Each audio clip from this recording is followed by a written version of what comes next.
we cannot be, having kids as young as 12 be making irreversible medical decisions, including potential permanent effects on fertility. And that's just, it's not, I can't in good conscience support that. It's such a personal decision, and it's such a major decision that, I know it took me a long time to figure that out. I just don't feel a young kid can be making that decision alone.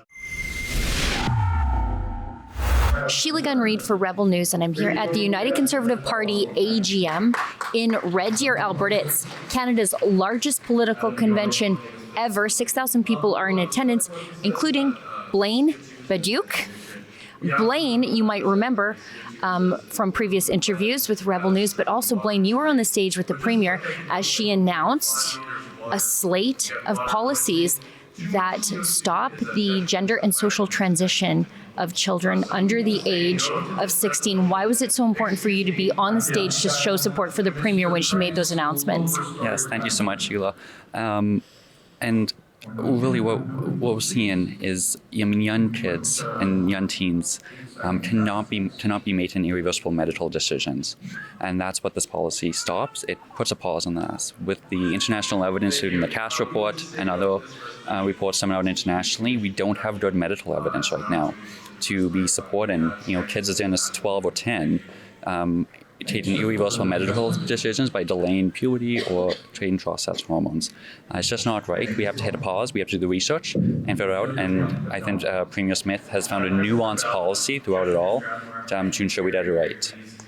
I think that's what's being missed in all of there's a lot of hysteria around her announcement, but she has taken a very nuanced position. She's not against adults making decisions for themselves. What she's saying is we should not be experimenting, for lack of a better term at this point, on minors. Yes, she is very supportive. I often have jokingly said she's one of the most pro-trans conservative premiers in Canada's history. And so, she's very supportive of adults. She's working on, with Minister of Health, create a private registry of doctors who do this type of medicine to ensure that transsexuals have good quality health care throughout their entire lives. So that's the reality. Once you've been starting medical transition, you need high quality health care for life. And you need that engagement, and that's what the Premier is very insistent on.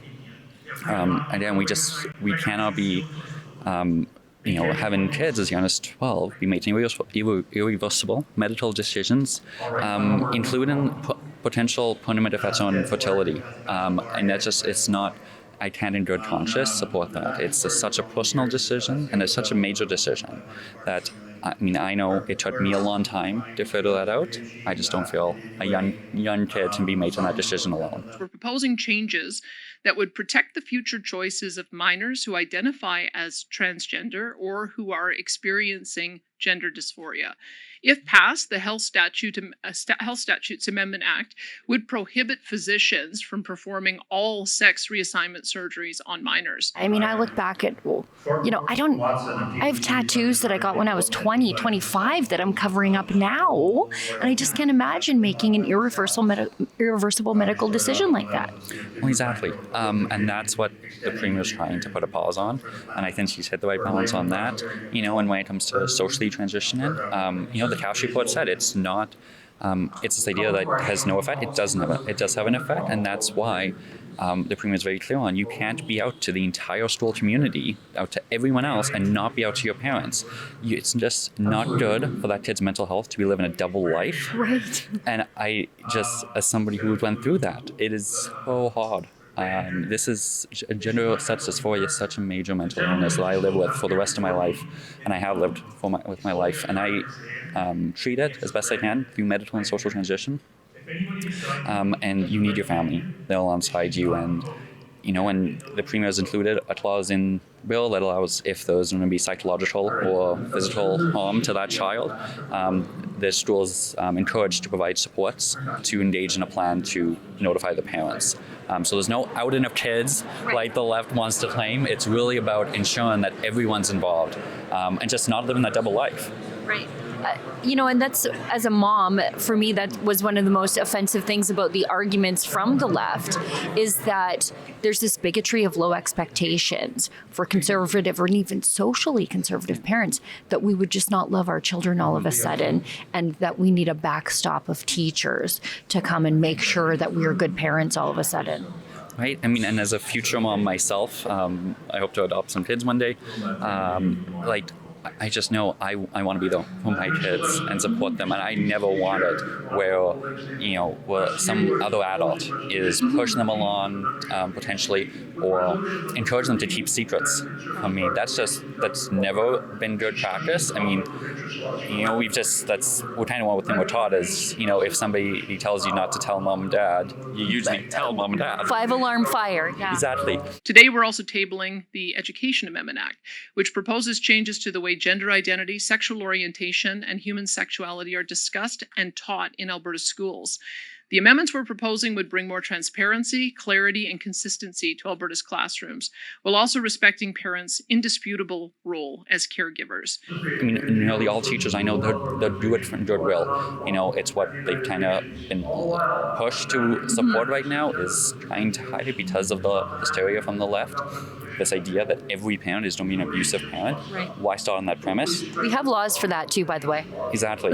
We have good laws. And, the Premier's putting that extra clause in to make sure we're not just forced to be out in kids. It's if you make that big step to be out to everyone, you can't keep the parents in the dark. Because then these kids are living double lives. And as a future mom, I want to be involved in my kid's life. That's a fundamental parental right, is parental involvement in your child's education. And this is enhancing that, right? Parents have to be involved in the child's education. They should not be just pushing the buck off to teachers. And that's some of what we've seen, which is the problem. And now parents are stepping back in, as they should, and say, no, I'm going to be involved in my child's education, and I hope they do. Before I let you go, I think you'll probably have a unique perspective on this that I obviously don't have, but we see the federal-funded Trudeau proxy organizations like EGAL ramping up to fight Premier Smith on this, and we know it's obviously because Trudeau cannot meddle in education or health or sport, so he funds proxy groups to do it with millions of dollars, but they treat the LGBTQ plus community as there's some sort of political monolith. I think you're a great example of that. That is not the case. If you had a message for those folks, what would it be? That we're not a monolith. I mean, me being a transsexual is the least interesting thing about me. I'm a lifelong Albertan. I hope to be a future mom one day. And I get to do amazing work every day in my job. Those things are actually exciting about me. I'm a passionate libertarian conservative. Those things distract me way more than the fact that I'm a transsexual, right? And, I think trying just to own our vote is just so harmful. And we're seeing a lot of LGBT conservatives step up. We saw it in BC as well, step up and run, and as conservatives, as unashamedly conservative. And we're starting to see that upswell, which is really exciting. And you've mentioned sports, and I just want to touch on that briefly. Sure, please. Right, because it's very nuanced policy. It's asking the sport organizations to put in regulation as they see fit to ensure that biological women and girls are not forced to compete against biologically stronger transgender female athletes. I'm seeing the evidence across. It's just not fair. I got to meet it with April Hutchinson, and her story brought me to tears. She's great. Exactly, and it brought me to tears, her story. And this is why the Premier's legislation is so important, because it ensures that everyone has access to fair, safe, accessible sport, because it also includes the expansion of co-ed. In order to ensure that every Albertan can participate in the support of their choice, we will support the formation of additional co-ed divisions. This legislation aligns with a report to the UN General Assembly from the United Nations Special Rapporteur on Violence Against Women and Girls, in which the Special Rapporteur calls for female categories in sport to be exclusively for biological female athletes, and for the creation of open categories in sport as part of a larger effort to maintain fairness while ensuring the ability of all to participate. And of course, the left only wants to talk about anything they hate, because that's funded by. That's how they get their money, from the Trudeau Liberals. And they just ignore some of the really good parts that are happening. It's extremely nuanced, and hopefully we can start to turn the narrative on this.